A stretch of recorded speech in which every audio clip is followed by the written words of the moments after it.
Thank you very much, Oleg, and good morning to everyone. My name is Åse Kringstad, and I'm head of Virke Producers Association in Norway. And we represent the producers of all the audiovisual formats, including game developers.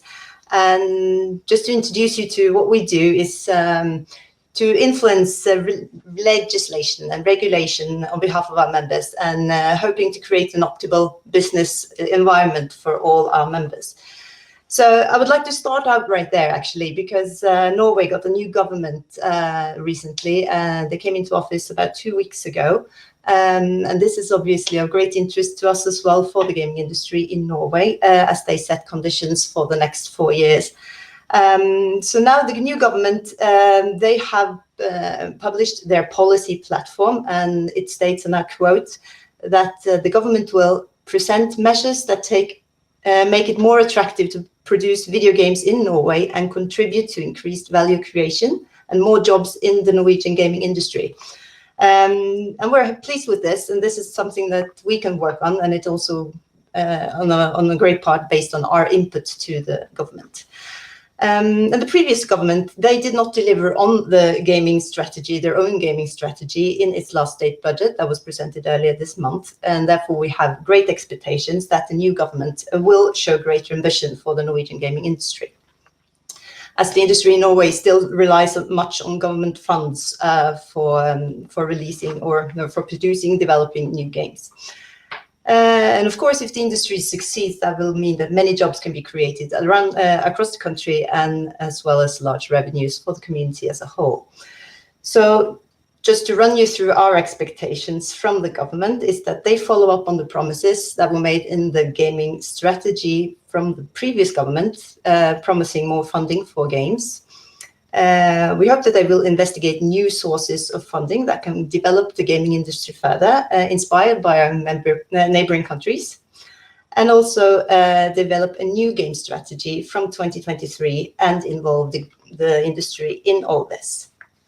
And we're also very pleased to see that the new government seems to include the Ministry of Trade more, as gaming has up until now been part of the cultural budget only. So for the next couple of minutes, I'm going to present to you our fresh market statistics for the Norwegian game developers. So this was just released a week ago. It's the figures from 2020, but it was presented to our Norwegian industry a week ago, as I said.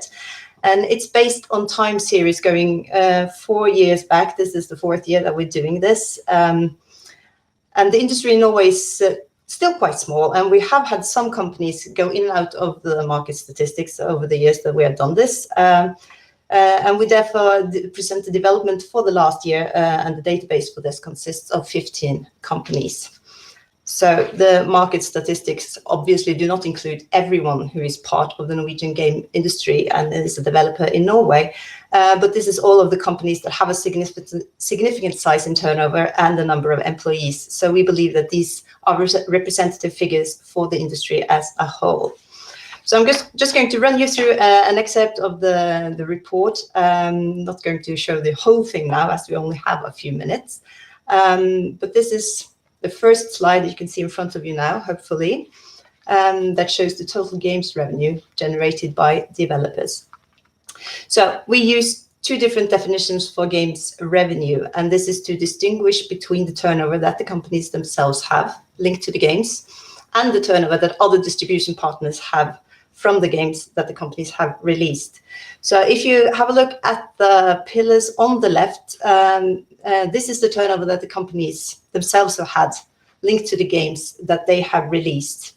And the company's total revenue was 414 million Norwegian kroner in 2020, up from 363 million the year before. So this shows a significant increase of 21%. And if you move over to the pillars on the right, this shows the gross game revenue and also includes all turnover to games that the companies have issues. And unlike the company's total games revenue, this also includes the turnover that other distribution partners have had on the games published by Norwegian game developers. So as you can see, the increase for gross games revenue is 14% from 483 million to 550 in 2020. So that means that in 2020, 110 of these 550 millions they belong to other distribution partners. And you can also see that this is a decrease from the year before by 10 million Norwegian kroner, despite the fact that the total gross turnover has increased by 67 million. So other distribution partners' share has been reduced from 25% in 2019 to 20% in 2020. And I should probably also point out that our statistics only show revenues connected to games and not other assignments that the companies might do in the market that are not game related. So next slide. Games revenue generated by developers. And here we also distinguish between the big companies and the small companies. We set the limit at 10 million kroner revenue. So the columns on your left show the bigger companies, those who have had a turnover of more than 10 million Norwegian kroner in 2020. And here the turnover has increased from 341 in 2019 to 430 million Norwegian kroner in 2020. And naturally, this is where we find the largest companies and also the largest part of the total revenue.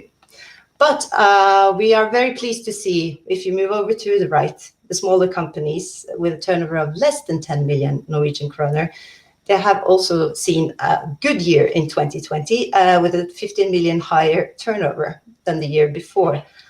And both the large and small gaming companies, they have increased the turnover in 2020, but well, by percentage terms, you can see that the smaller companies have increased the most by as much as 67%.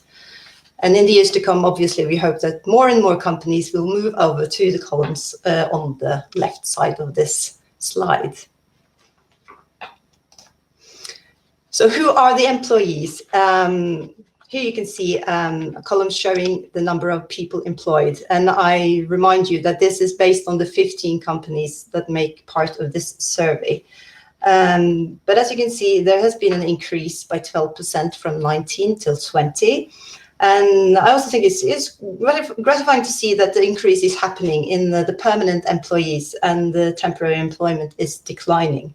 So we believe that this shows obviously an industry in growth, and although the turnover fluctuates from year to year, it is also a good sign of the industry when the companies, they staff up, and this is proof of faith in the future. And also we have a bubble there on the far right, showing how we're doing when it comes to gender balance. And we're still far from a balance. The proportion of women employed was 20% in 2020. But still, this is a quite slightly different picture than is often painted of this industry. But obviously it's still quite low. Up from 14% in 2019, so it's moving in the right direction, at least. And this is also quite interesting picture, I think, because it shows the revenue per employee in professional video game developers, in Norway. And as you can see, it's quite high. It's been over 1 million kroner each year for each year that we have done the statistics, and it's still on the rise. So we see a 9% increase from the year before as well. And I might make a comment there, and if we were to include every game developer not connected to one of the more professional gaming companies in Norway, in this picture, obviously the columns would look quite different.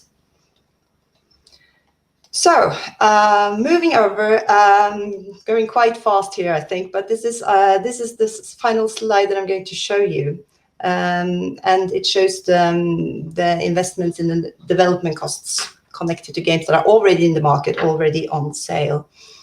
And if you see on the pillars on the left, the investment in the games that are in the market, it has increased by 4 million, making it a 6% increase from 19 to 20. And the columns on the right, they show a decrease by 12%, but this shows the share of development costs of the games already in the market. So this is due to the fact that the turnover as a whole has increased, so that has not been so much put into the development side altogether. So that was my final slide. I'm moving back to this one, but just to give you a brief summary of what I just said, as I went quite fast through all of these slides.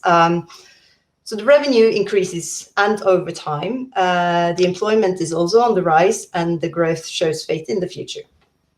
And the proportion of women, female employees, is increasing.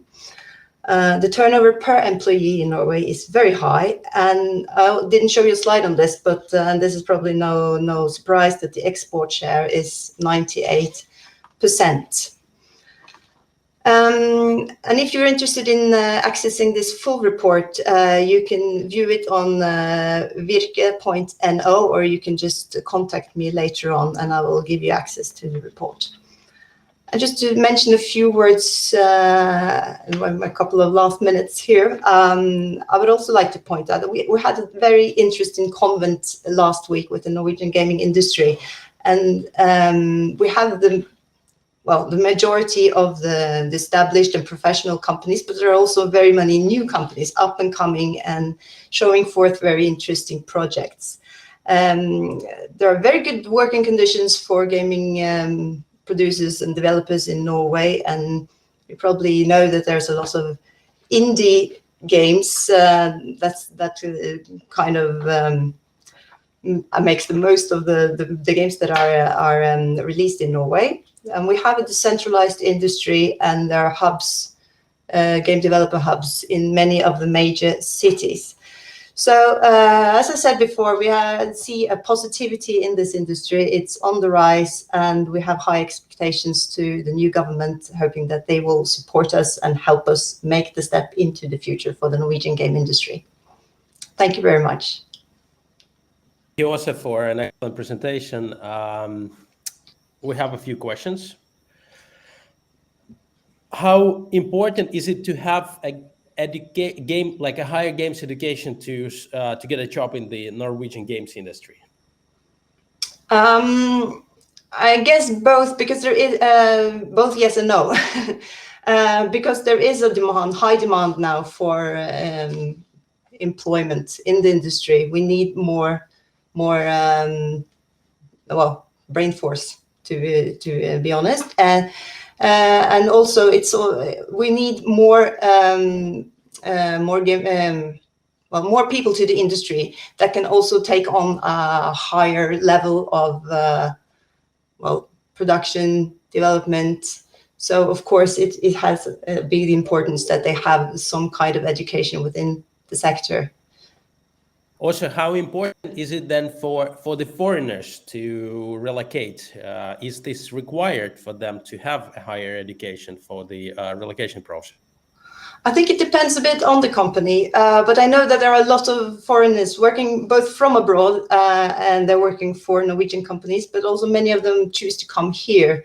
And I mentioned very briefly the Norwegian working conditions, and I think many will see that it's a benefit for them to come to Norway and work within the country, because then they get a lot of kind of government support and all this stuff around the employment that is also very important to have a good life.